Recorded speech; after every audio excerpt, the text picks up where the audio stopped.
We had 3 different music producers attempt to recreate Nirvana's iconic song, Smells Like Teen Spirit. But here's the twist. Each music producer recreated the song in their own style. So what will each version sound like? Let's find out. Should be fun. Jake, are you ready? I'm ready, baby. Producer Chris, are you ready? Let's go. Right, first let's listen to the original version of the song. This is Smells Like Teen Spirit by Nirvana. Let me play the real one. How about we actually listen Yeah, to let's it? play the real one.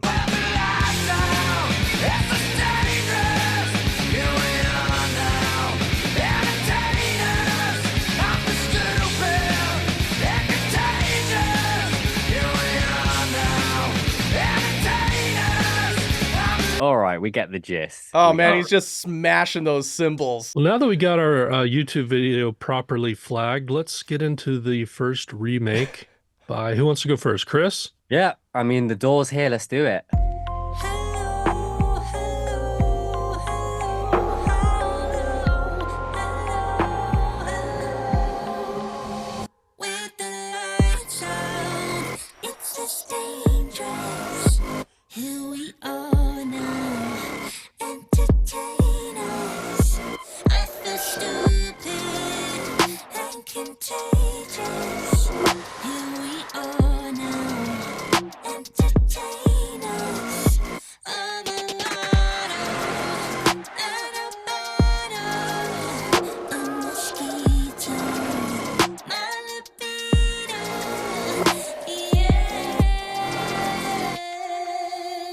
Oh man, great job, Wow. dude. That's so Thanks, moody. guys. It literally feels like it's crawling. Let's see what you did. Yeah, let's jump in. So we'll start off with the drums. So it's actually very simple in terms of what's happening rhythmically. Little bits of ear candy that come in and out that really kind of sauces it up and brings it to life. We've just got, a simple kick, snare. That's kind of the main layer.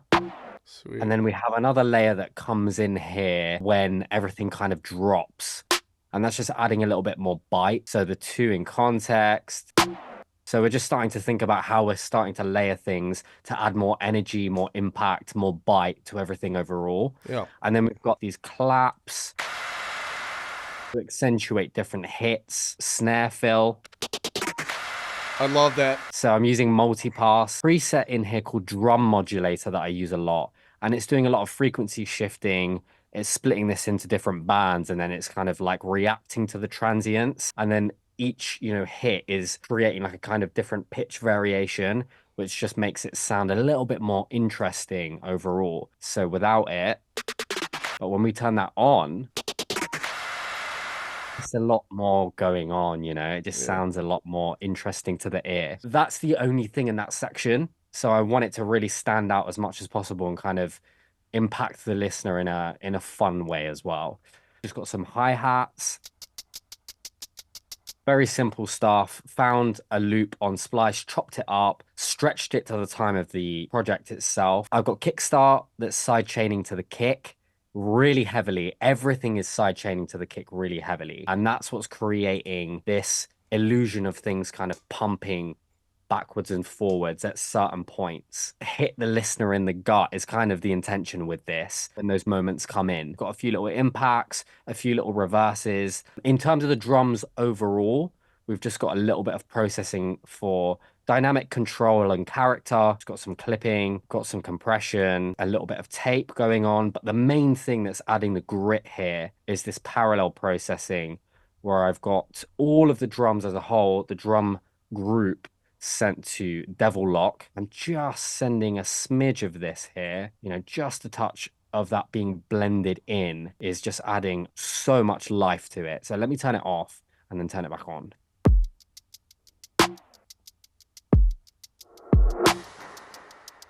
With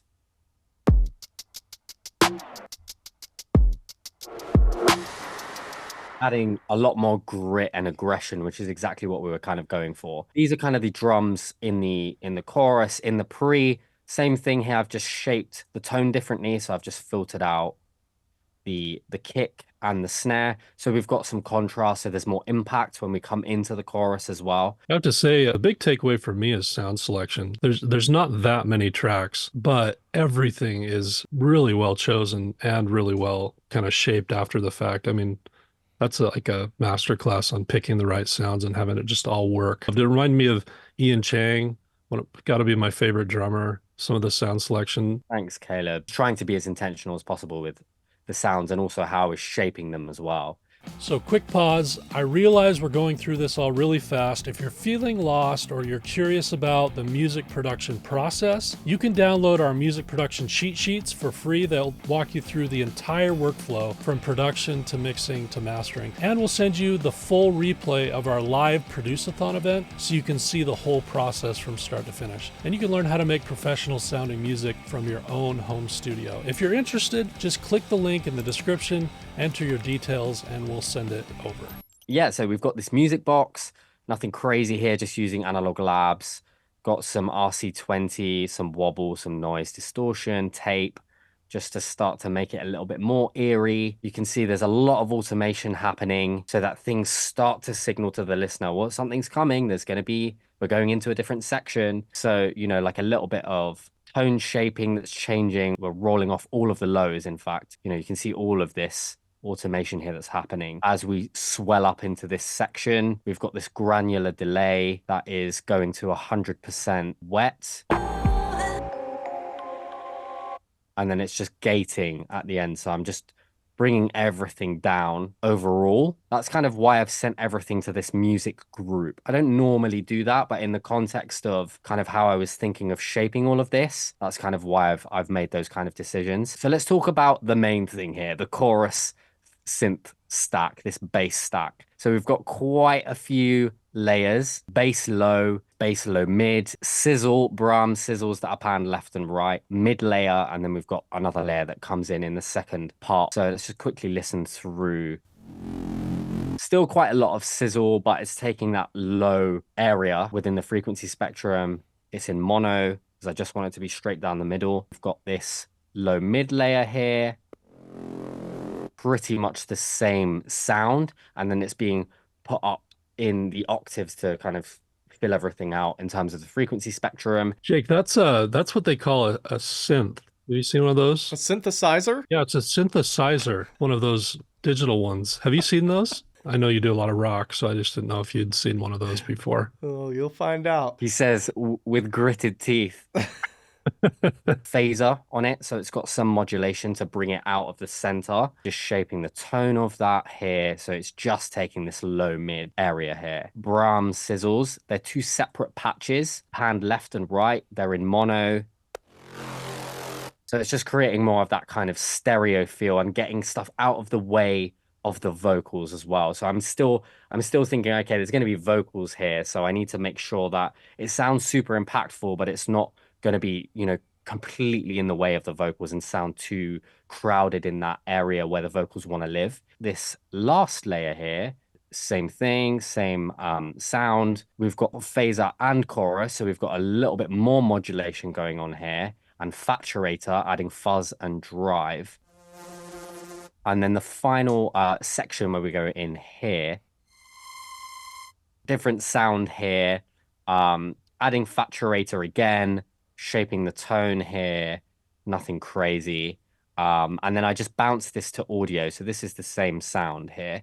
And then I've just chopped off the tail. So there was like a reverb tail that was just messing things up in terms of how I wanted things to feel, in terms of, swelling in and then cutting out. And then I'm adding sample delay. So just to one side, to the right side, and then that's creating this perception of stereo width. It's taking it out of the middle and just creating more space in the center of the production for the vocals again. So I'm just kind of thinking about that. This in the context of this kind of stack, it just adds another layer of harmony to the bass.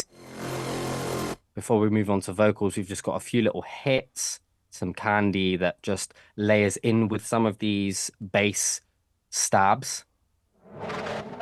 And then we have this little synth counter melody that's just tucked back with the bass stack as well. And it's just gently, well, I should say gently, it's 100% wet. So it's not very gently panning from left to right.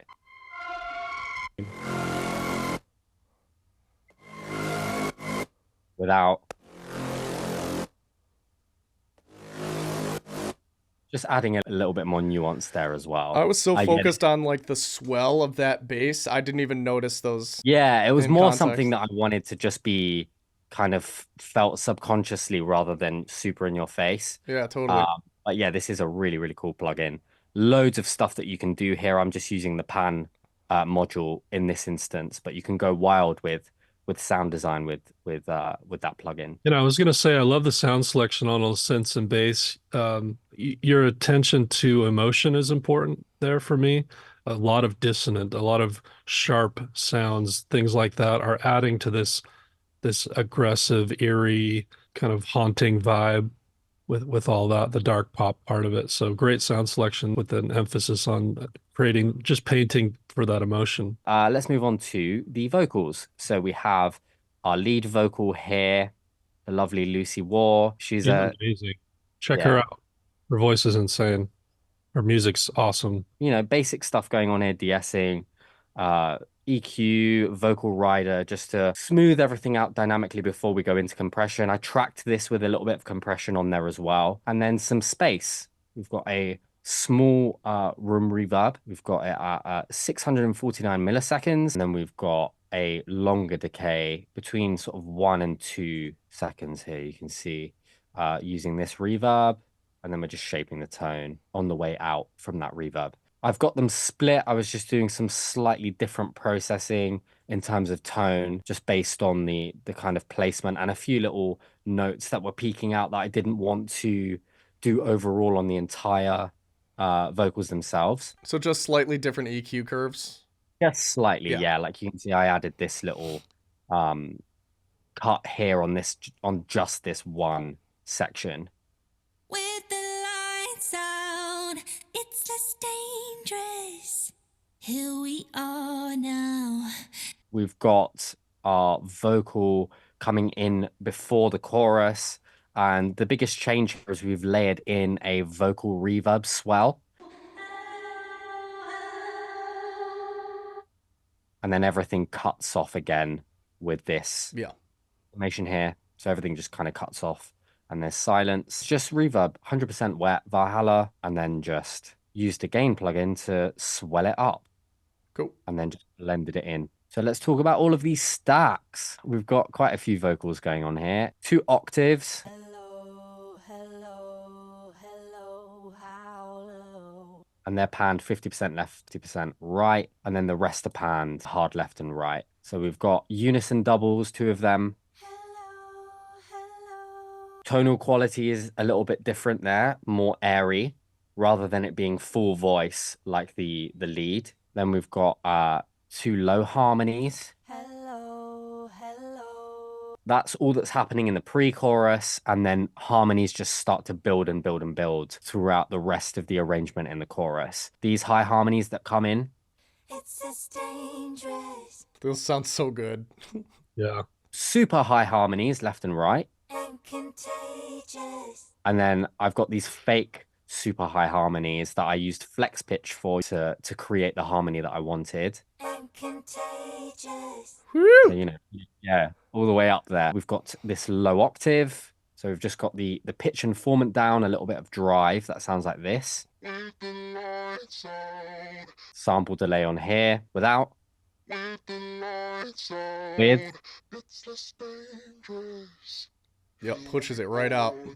Yeah, really pushing that out. And then we've got a high octave here. So we're doing the opposite here. We're bringing it up an octave, but we're leaving the formant down. So rather than it sounding super kind of chipmunky and nasal, we still want it to feel kind of very throaty, but lift it up in terms of where it's placed note-wise. So we want the octave above. But it just, for me, it makes it sound a little bit more haunting when it's like that.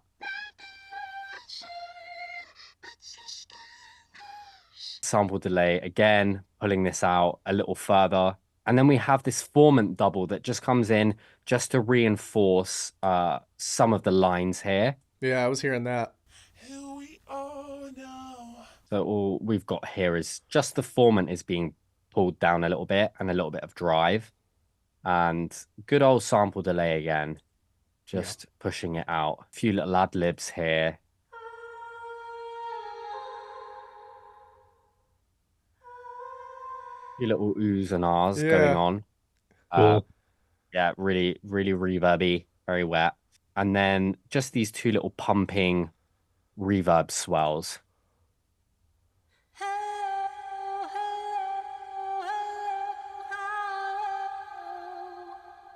And then just this. So the only main difference here is this one is layered with an octave. So we've just got this pitched up and it's just blended in. So it's just a little bit of that, adding an octave layer to this vocal,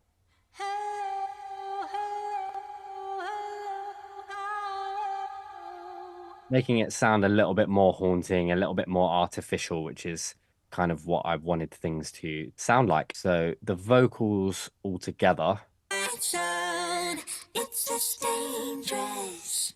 Here we are now. Entertain us. Really cool. I have a couple questions. First off, when you're working with Lucy, does she kind of come up with a lot of these parts, or do you direct it? Because I know when I'm working with my wife that we'll be listening to later, she just kind of comes up with ideas and all these harmonies and different things. I just wonder how it is. Yeah, so it's definitely more so Lucy comes up with a lot of it, and then it's just kind of me letting her do that and then just adding parts in or just offering up like a couple of ideas in terms of harmonies that we just kind of like layer in as well. So I like to let her do her thing. She'll come up with a lot of the ideas and then it's just kind of finessing them based on the technical stuff that I have to think about, you know. Yeah, they're totally exactly the same. A lot of fun to have that kind of collaboration with someone 100%. you know well. Totally. That's pretty cool. I also want to see it. I think people would be interested in the vocal chain for the lead. Yeah, totally. So I've got Vocal Rider on here first, which is essentially just doing gain automation. So bringing some of the loud parts down when they're too loud and the quiet parts up. I did a little bit of that manually as well when I was just tuning the vocals themselves. Then we've just got an EQ taking out a ton of stuff here. De-esser, All that mid that range. Yeah. yeah, totally. And then we've got a de-esser that is attenuating sort of the 8K to 14K range here. A touch of RVox, And that's just compressing it and making it more consistent. Yeah. totally. Then a little bit of multi-band. With RVox, what I find is it does bring forward a lot of that mid-range. Although I scooped a lot of that, there was a little bit of it that I just generally more transparently wanted to just push down when it got too much, as opposed to scooping it out again, statically, where Yep. it's just not moving. It's just like Yeah. completely carving it out. Then I wanted to add a little bit of saturation for character and just to bring a touch of warmth back to it based on, all of these cuts that I made as well. De-essing again, that is in a different range here, 5 to 8K, as opposed to what was going on with this de-esser, which is 8 to 14K. Hmm. So we're just de-essing different parts of the sibilant range here. And then a touch more compression, not normally something that, I use a DBX I've 160, but never seen it 160 on a vocal. That's cool. yeah, yeah, I just liked what it did in terms of the tone. It's not a crazy ratio and it's not a crazy amount of gain reduction, but I'll just, play it and you can have a listen with and without. It's just dangerous. Here we are now. Entertain us. I feel stupid and contagious. For me, it's just adding a little bit more oomph to that kind of low mid area that I personally I just liked it in that in the context of everything else. Is it right? Maybe, maybe not. But it Sounds kind of good, is felt, good. yeah, yeah, exactly. So I kind of wanted to play around with that. Sometimes I like to just try a few different compressors for the tonal characteristics that they impart as well. I love what you did there. And by the way, anyone watching, that's how if you're ever wondering how to get those real pop vocals that are just super, super polished and tight, it's exactly how you do it. It sounds Sounds exactly right for that style. And I always forget that you started out a student in this program and you've worked your way up to total dominance and are just taking over the world. It's really cool. Yeah, I mean, it's a testament to good teachers, honestly, and a great program and great mentors. So, He's yeah, better than us. not true. Scary. It's a little scary. So great work, Chris. You guys ready? Let's hear what you Here we got. go. With the lights out, it's less dangerous. Here we are now, entertain us. I feel stupid and contagious. Here we are now, entertain us. I'm a lotto and albino, a mosquito, my libido. Yeah!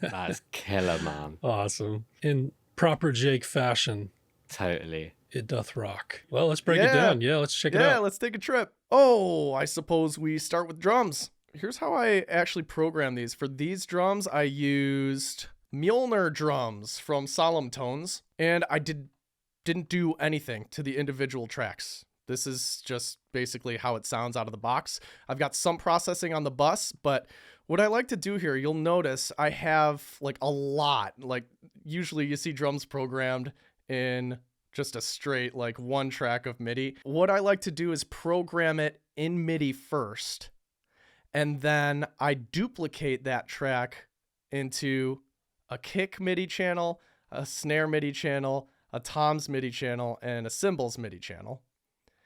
Right. And what I do on the plugin itself is just solo the track. Gotcha. So I don't copy and paste all the MIDI over from the full kit channel. I just duplicate the entire region and then solo it inside of the plugin. And if for some reason your plugin couldn't mute or solo, then you could just go on and mute the MIDI information. Exactly. So like I do that, and then I bounce all those in place to their audio channels, right? So I have separate control over those if I need it. Kick, snare, toms, cymbals. On the bus, I have some parallel compression and an exciter, just upping the high end here. So here it is without.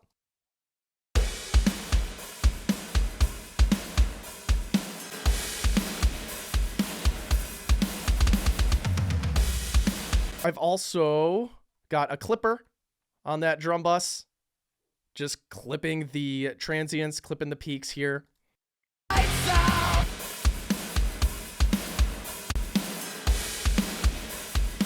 So without it, we're peaking at -11. With it, we're peaking at about -13, but it also kind of gives the drums a slight edge and a slight dirtiness and grittiness to it. And then our last little seasoning here is some tape machine on those drums. Again, just introducing some imperfections, and it's just got this sound, this character to it that I just really enjoy. And I actually put a tape machine on every single one of my buses, all of my group channels, my drums, my sound effects, my guitars, everything. There's a tape machine on there. So here it is without and then with. First without.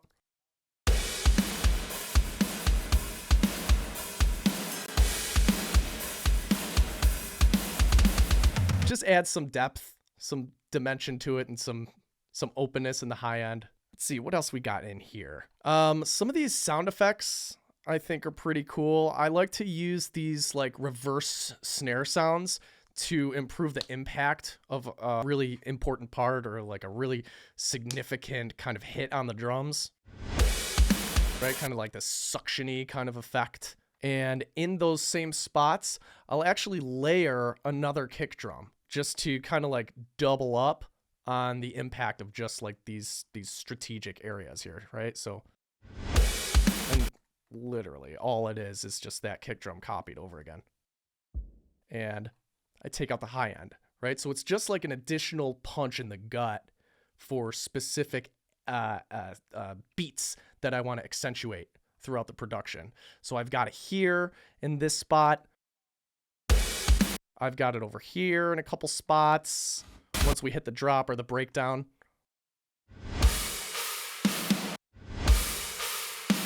You know, just really doubling down on those really important beats. I've got a sub drop here as soon as we hit the breakdown. Really simple, straightforward sub drop. Here it is in context. Ooh, just sinking down in the gut, right? Makes it huge. Yeah. And then we've got this riser that happens right before this cutoff section. Just a quick ramping of the energy.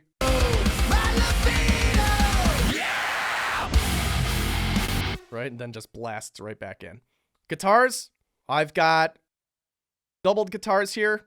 Here's my main guitars.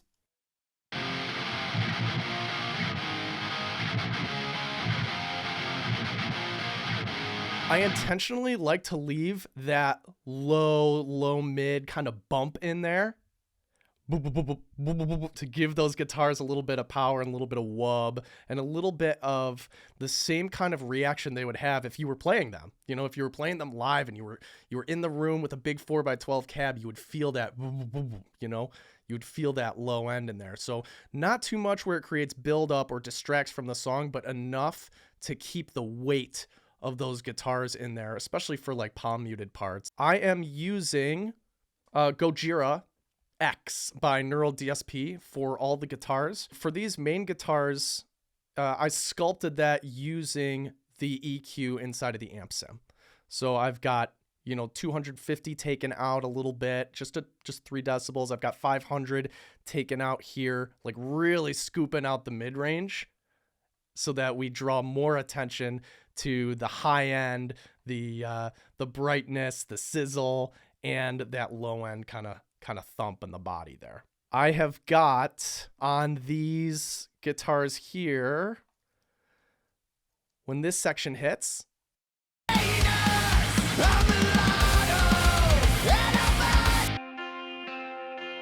recognize that part? Hello. Yep. So I Very cool. tossed that in there. Smart. I had a couple, I love I played that on the Telecaster, and I put those through some amp sims here. The Dark Face, which would have, I think, would have been the same amp that Kurt Cobain used for this song. I think. I'm not 100%. I think it was either a twin or like a deluxe or a Bassman, right? Is that right, Chris? Yeah, it would have been one of those 3 for sure. I don't know. It was a Fender. So Yeah. I chose a Fender. We got some nice tone out of it. And then I used these effects from Safari pedals, which are like some of my new favorite pedals right now, or plugins right now. I use this Time Machine pedal. This is like, it's just a filter. Here's with, here's without. So it basically puts an audio filter onto the signal that mimics the 50s, the 60s, the 70s, or the 80s. That's the idea, right? Cool. So if we flip it over to 50s, it's a little bit more noticeable. Check it out.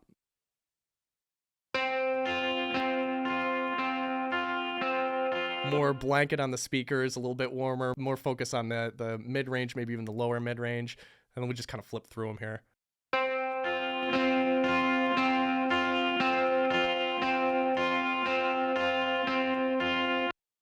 Right, and then Cool. 80s is actually, it's bright, but it's less full than all of the other. What I like to do with this plugin is if I have multiple sounds kind of stacked on each other, I want to dirty something up, I will flip through these 4 filters in context with the rest of the arrangement and see, okay, where does this guitar kind of sit well? And it's still heard, and there's enough contrast, there's enough separation between the rest of the other elements, and there's enough difference there for it to still be sensed, for it to kind of poke out just a little bit.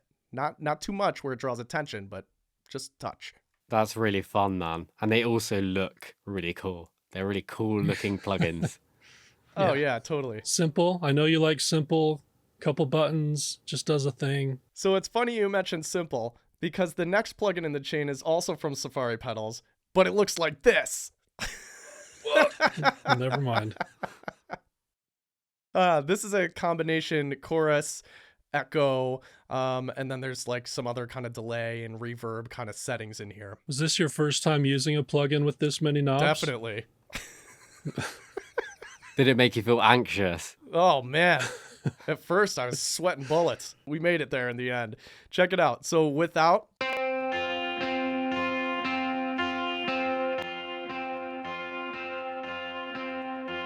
so just a little bit of chorusing, a little bit of reverb. Again, just like these plugins are just so tasty. They're great for sound design. So added that in there just to give it some depth, some space, and then had to do some frequency molding. Again, just taking out the low end, removing a little bit here, moving it a little bit here. So next, we got these low guitars.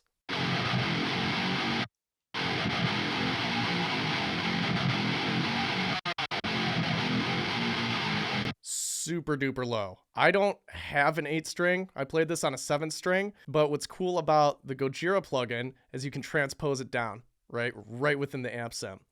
So I played it, transposed it. The only difference in the settings here is that this overdrive pedal is turned on, right? So just to give these guitars a little bit of extra edge.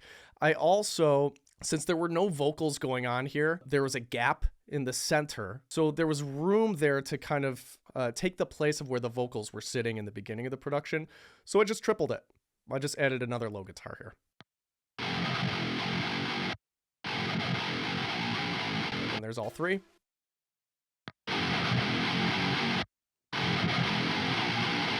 Next, I've got this cool little kind of guitar effect in here. What did I do? I think I grabbed something. I grabbed like this piece, like right here, and then just put it on a new track. And I manually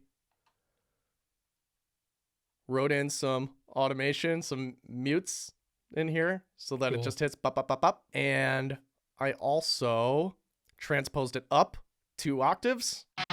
It was originally this. Super low. And I've got Very like cool. this kind of wind down thing going on the region there. That's a time fade for anyone who doesn't use Logic. Yeah, that's all that is. It's just it's a fade like this, and then you right click and then you select slow down instead of fade. It is not going straight up the middle. It's going to the sides, same technique that Chris used that on his production, right? So I've got a stereo delay going here. No delay on the right side, but a 20 millisecond delay on the left side. So it kind of pushes this thing out to the sides. Next up, we got some bass. In some productions, I will actually group my bass guitar in with my other guitars. So I've got the bass and all the guitars sent to a bus labeled all guitars. And I'll show you why I do this in just a minute. But the bass here is going through the Trivium amp knob. It's the bass knob from Bogren Digital. Sounds like this without. And I just recorded the Fender Jazz bass just direct into the interface, and then I tossed this amp knob on it.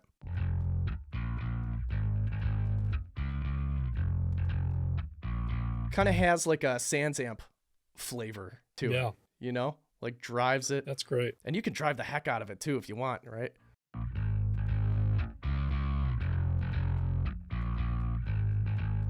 But just a little bit of grit was okay with me. I also added a little bit of R bass just to thicken up the low end. And then on the bus, all the guitars, the bass, I've got some virtual tape machine, and I've got 2 compressors happening. One is side chaining all of those guitars to the kick. The other one is side chaining all those guitars to the snare. All of these guitars duck slightly and very, very quickly. I mean, it's a VCA compressor at 0 millisecond attack and 5 millisecond release, right? So it's just cranked. It's as fast as it'll go. It's on a 2-to-1 ratio. And you'll notice that the needles move slightly, like maybe 2 decibels, maybe 3 decibels. I'm going to mute the vocals and we'll take a listen.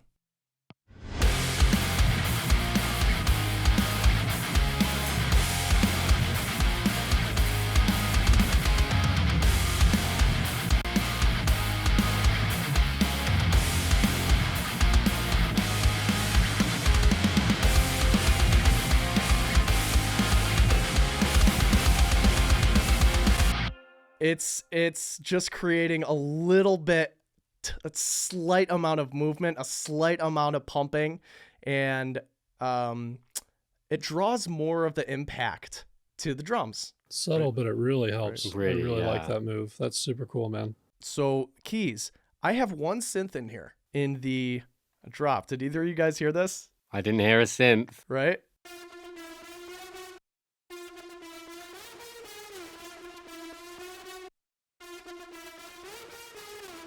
Nice. Doubling the guitars, right? Doubling those low guitars, filling out those tickly high end parts of the frequency spectrum.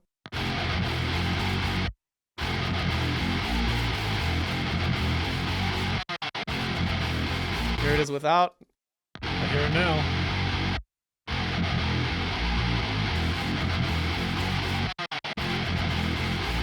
Yeah, I hear it now. You hear That's it, great. you feel it now. You know what I mean?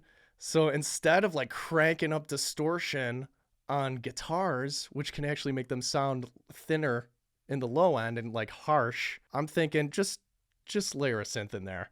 Layer a synth in there to take that upper frequency space and create a little bit of tickle. It's cool to layer in different textures to me also, while kind of like maintaining the focus on the guitars, but putting something a little bit different in there that will just kind of amp it up a little bit and elevate it and make people go, oh, that's not quite something I've heard before, right? And sometimes you don't even really hear it. It's more felt than heard, right? Yeah. It sounds big, it sounds massive, it sounds bitey, but you're not quite sure why. Vocals. I did a lot of takes for vocals. So it was you. It was you singing. It was me singing. Yep, Very cool. totally. Great vocal performance, Jake. Dude, I did a lot of takes to get these vocals. I do not sing as much as I used to. And there was like a lot of breaks involved because there's a lot of grit happening here. So there's a lot of kind of like vocal gymnastics you got to do in here in order to get that going. So I've got a lead. With the lights out, it's less dangerous. Here we are now. Entertain us. I've got a double. I feel stupid and contagious. So 8 decibels quieter. And then I've got those doubles on the sides as well. So just a pair of them. Again, just unison. With the lights out, it's less dangerous. Here we are now. And I did not tune any of the doubles. I just tuned the lead. All right, so we've got a really tight kind of tuning happening on the lead. And then we've got a little bit of just kind of pitch out, kind of natural modulation happening, or natural chorusing kind of effect happening with the unisons. I feel stupid and contagious. Here we are now. Entertain us. And then I've got low octave vocals in here as well. These are tightly tuned, auto-tuned, I believe. With the lights out, it's less dangerous. Here we are now. And I did the same thing as you, Chris, where I'm kind of like cutting out some S's Yeah. right there. Entertain us. I actually also accentuated some S's in here that were getting lost with some automation. I feel stupid. So here's the whole stack there. And contagious. Here we are now. Entertain us. And then we've got these harmonies that come in during this build section. Just a pair of them, again, just panned hard left and right. These are also hard auto-tuned. A mulatto, an albino, a mosquito, my libido. Here it is in context. A mulatto, an albino, a mosquito, my libido. And as far as processing goes on those, it is all the same processing, taking out the extreme kind of low end here, and even a little bit higher up, like starting the roll off at around 200. Just didn't need it in context. Like, we got these low guitars going on, we got plenty of low end inside of this arrangement. We didn't need it on this. And then scooped out some of the mid range, scooped out some of this 1K area. And that was it on EQ. This is on the lead vocal. I use this MV2 to bring up the quiet parts of the vocal. So any of the softer parts of the vocal, this will automatically bring them up. I didn't even use any of the high level compression or anything like that. I strictly used this to bring up the quiet parts of the vocal. And then I used the sandwich technique, right, where I've got the highs of that vocal jacked. I've taken out the lows. And this is a shelf. So it's essentially the same thing as doing that. That's what I'm doing on the SSL. So I'm doing that and then driving it into the LA2A with a lot of compression. Ages, here we are now. Entertain us. Just between 10 and 20 decibels of gain reduction there, right? And then on the other side of that compressor, I take down the high-end harshness and I reintroduce some of the fullness of the vocal. This is one of those tricks that I adapted from Andrew Sheps, right? He uses this kind of I call it the sandwich, but he uses this technique with like a pull tack and an LA2A. And I've just kind of adopted it and started using it on my own. It's great. I love it. It's especially great for just getting those vocals to cut through really, really dense arrangements. And like guitars, it got a lot of sizzle. There's a lot of upper mid kind of stuff in rock music that you're always kind of like figuring out how to manage. And I just find this technique works really well. There's no parallel compression here. It's not like serial compression where I'm using an 1176 to an LA2A. It is legit just a little bit of low level with the MV2 and then boom, this technique here. And then some gain automation happening, manually taking down some S's and manually bringing up some other S's in some certain spots. Then we've got these scream vocals. Here's the scream vocal stack here. Yeah! Ooh, that is nice. Aggressive. Let me take off all the processing though so you can hear how it was tracked. So we've got a center vocal. Yeah! Yeah! Sounds like super wimpy all alone, right? Yeah! Yeah! And a second one, there's a double. Here's a high. I always like taking processing off of like really super aggressive vocals like that. Here's the high. Yeah! All right, so we've got these three that make up the center texture. Yeah! And then we've got doubles, a pair of doubles, hard pan left, hard pan right. Yeah! Right? So super wimpy. Like we need some processing on this thing to really like blow it out and give it that like speaker ripping kind of aggression. I've got all of those sent to a single bus, the scream vocal bus. And first order of business here was to take out all of these low mids and all of this 1K buildup that happens when you get all that kind of like grunge going in your voice like that, right? Yeah! So I'm also taking down some of the high end here. So here's without. Yeah! And then with. Yeah! So cleaning it out quite a bit. A lot. Yeah, great. Same technique, just using the sandwich here. Yeah! To bring that right up front in the mix. Yeah! And improve the high end a little bit so it cuts. Yeah! And then we've got good old decapitator. That's where the grunge comes from. I've got this on punish mode, almost all the way fully wet, right? So without. Yeah! Now with. Yeah! There it is. Now we got those speakers just kind of tearing apart. Then we've got this width knob. So all this is, I think this is a free plugin, and all it does is pan. It's just a panning. I find it easy to use. It's simple. One Just knob. use it instead of one knob on it. The idea was here, create more contrast between this tiny little nugget of section into the drop or into the breakdown. So it makes it narrow for a moment while those really aggressive vocals are screaming, and then it blows up and gets really wide. This width, full width, Yeah! to this. Yeah! Yeah! Yeah! Right? And I would choose the full width any day out of context. But where this is in the arrangement, it made sense to me to narrow it in so that the next section can explode. Cool. That's the idea. Yeah, And then I've makes got a little sense. bit of Valhalla Room on there. Give it a little bit of depth, a Little little bit of space. distance. And finally, gang vocals. Oh yeah, I liked this in the production. This was cool. Yeah, some war cries, some Yeah. some pitchforks and torches. 3 separate samples just stacked. Which was pitch shifted down from here. A little bit of EQ going on, cutting out the low end, cutting out some of the mids that we're building up here, and trusty old decapitator. Not on punish mode this time, just adding a little bit of texture. First without, now with. Just spicing it up, just a touch.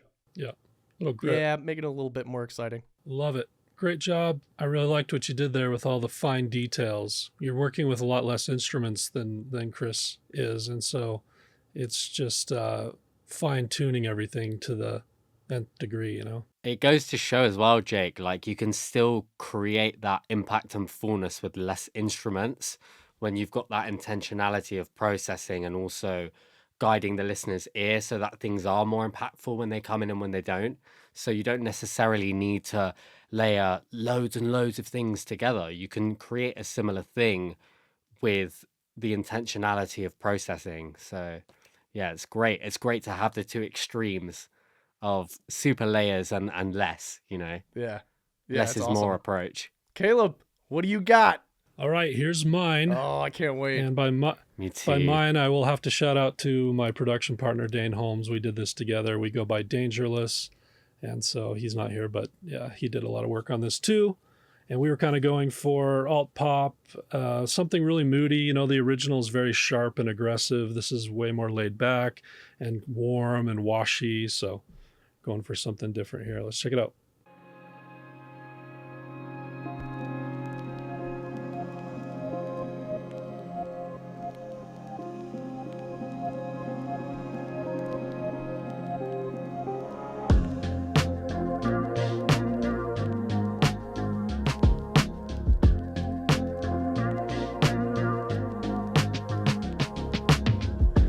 Load up on guns, bring your friends. It's fun to lose and to pretend. She's overboard and self-assured. Oh no, I know a dirty word. Hello, hello, hello, hello, hello,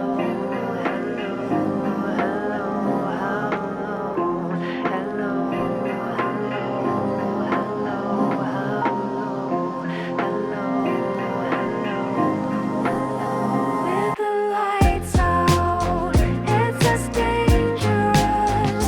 Here we are now, entertain us. I feel stupid and contagious.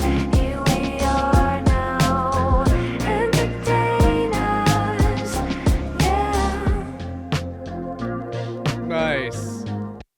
That's Yeah, so dude. cool, man. That is movie material Totally. all day. Kind of going for the Totally. movie vibes. Yeah. This is gotta get placed. It would do great in a trailer, right? Dude, Yeah. really well done. Man, you got some strings in there. Do you have some like vocal synths, it sounds like? Got all sorts of stuff for you today. Yeah, sweet. And I would consider this, I think we'll probably release this because it's turning out pretty cool. So I think we're probably 80% production done, but not quite there yet. I think it's still, and probably, sounding a little less refined than what you guys cleaned up. But yeah, well, I'll just kind of walk you through everything. totally. The drums here are all samples that were chopped up. I'll just kind of play this bus.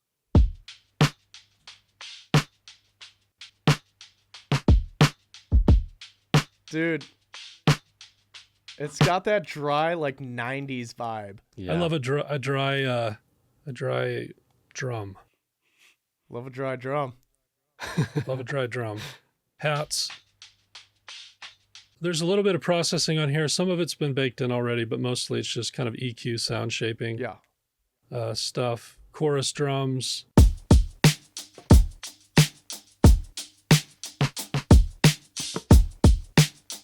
Picking up the energy a little bit now. We've layered a couple things more. It's got a really great groove, man. Kick, snare, a couple snare layers now, just to give accent. Pickup notes, these fills. Huh. Just little candies. Yeah. More hats. So just layering. Yeah. Getting the vibe we're looking for just with layers really on that. Pretty straightforward on drums. Not a lot of processing. I would probably, going forward, I'd throw some tape on there, some saturation. Good not that old it's not fat sausage already. fattener. Oh, yeah.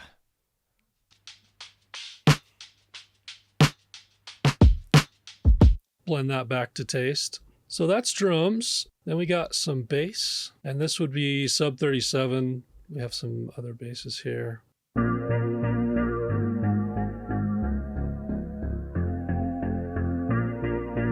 That's more of a guitar. So this is the pulsing.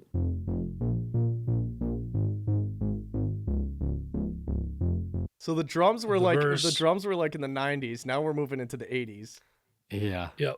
Mixing it all together.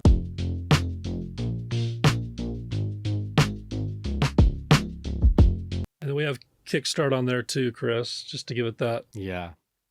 pulsy vibe. Love it. And then the chorus bass.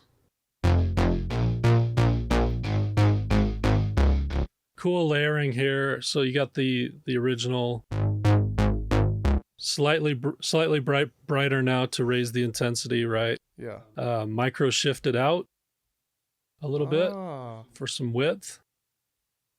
Compressed.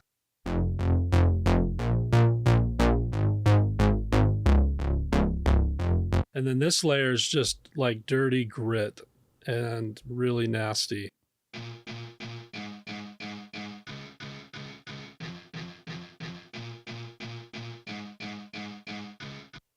Sample delayed out to the sides. We've all used that today. Is that the one commonality? Yep. And then, so then we'll get into all the pads. Yeah. Take a minute to break down. There's a lot. We do have the guitars. I guess we could highlight those.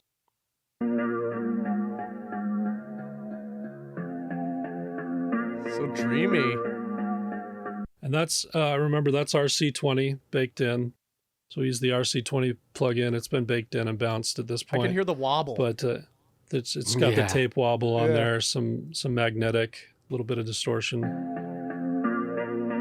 We got our pianos.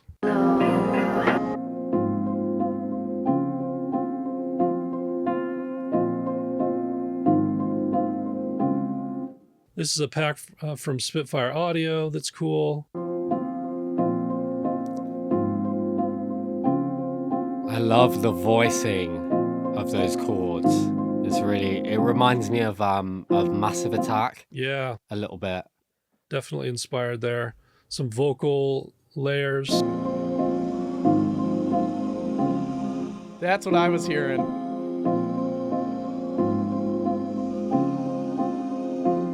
That's Dane's voice just messed up and adding distortion. Yeah, that's awesome. Wobble That's and so distortion.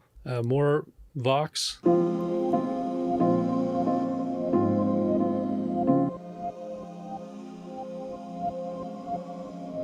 With crystallizer on there, causing it to dance around.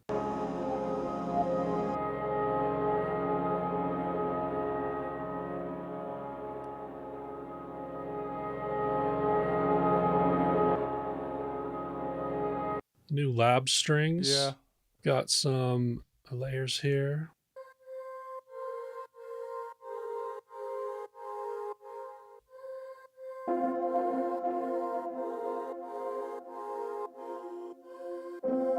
That's you singing, right? Yeah, sounds just like me. This is Pool Ghost. This is from that same pack from before, from Spitfire. That iconic Yep. call. Yeah, I was you gonna go. say I love that you brought that in as well. There's like a nod to the original. A lot of the same stuff in the bridge and the chorus. It's just kind of layering, taking stuff in and out. A little riser here. That is Juno 6, D, and una corda from Native Instruments, and a sample.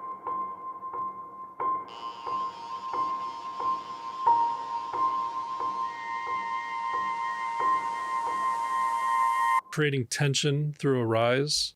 The Juno 60, we have Bit Crusher on there, giving it that nasty, nasty distortion. Yeah.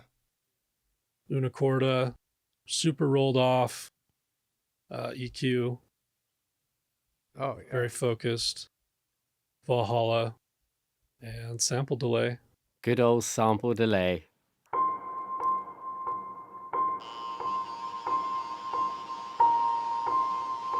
And then all the beautiful vocals from the artist Faesuvius. That's also my wife. Check her out. And lots of stacks here. Load up on guns, bring your friends. It's fun to lose and to pretend. So vocal line, tuning, super rolled off, 1176 into LA2A, classic chain, soothing out some of this frequency that was bugging. That was the EQ from earlier, all sending out to some delays on the bus. So on this, we have the delay or reverbs, which are Verb Suite and another Verb Suite, I believe, no Echo Boy.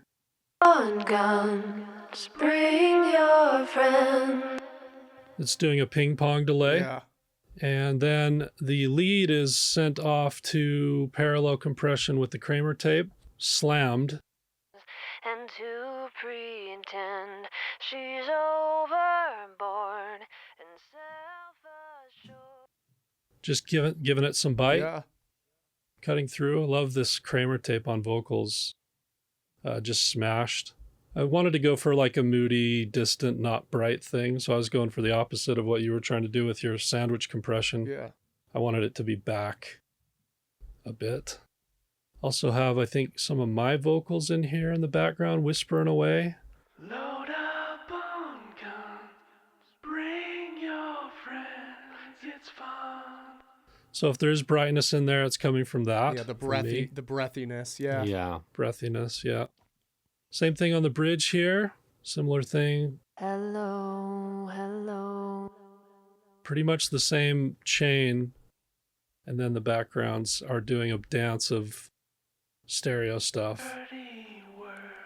Hello, hello, hello, hello, hello, hello, hello, hello, hello, hello, hello, hello, hello,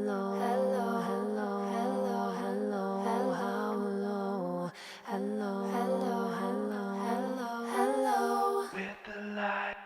I love the call and response that you've Kinda done. fun, Like right? you've made that your own, rather than like what we both did, which was like we stacked them all in unison. It's really cool that you've stacked and then also got the call and response. That's really cool, man. Thank you, sir. And then the chorus. With the lights out, it's less dangerous. Here we are now. Entertain us. I feel stupid. I compressed on the way in, so I'm not even compressing here on a lot of the stuff, just on the lead. And this stuff's pretty contained already. Lights out, it's less dangerous. Plus it's vocalized, which makes it more even as well. And then just a lot of rolling off, a lot of frequencies, chunks out of everything. I like how you bake in effects. I just think it makes sense. Once you're committed to a sound, Yeah. just bake it in. Yeah. I think it's also that comes with like a ton of experience, doesn't it? Like I feel like a lot of people are so afraid to like commit to stuff because they're like, oh, maybe I might want to tweak it later, rather than having that mentality of like instinctually, if it feels right in terms of your taste and your references and all of that stuff, you're just like, okay, cool, let's commit to it. I think as well, the other part of it is just the taste. Like it's so clear that each of you knew exactly what you were going for. Like Caleb knew exactly the kind of like vibe the vocals wanted to have, and then fully committed to it in a bold way rather than like half doing it. You know, it's like you just completely go for it, which I think is sick. Yeah, I think there's some power in limitation when you just commit things. It allows you to stay focused to the future instead of just getting caught and going back all the time. And it just lets it become something. I always find, if I tweak something for long enough, I usually go back and listen to the original. It's better than wherever I got to. So at some point, take that away from myself, knowing that I have a tendency to do that. And Dane does the same thing, knowing he has a tendency to rabbit hole sometimes. It's like, let's limit the choice here and just commit to what we have. Let's just move forward with it. Great job all Thanks. around. Really awesome to kind of like recreate this classic and see everybody's kind of like tastes and kind of workflow and get on the inside of everybody's mindsets. I always learn from this kind of stuff and always take away a few nuggets for my next project. So thanks guys for doing this. This is awesome. For sure. All right, well, that was a ton of fun. Comment below and let us know which production moves you enjoyed, or maybe something you would do different. And if you want to learn more about how to make music that sounds professional, click the link in the description to download a bunch of our free resources. Those are a ton of fun and really valuable. Hey, but that's all for now. We'll see you on the next one.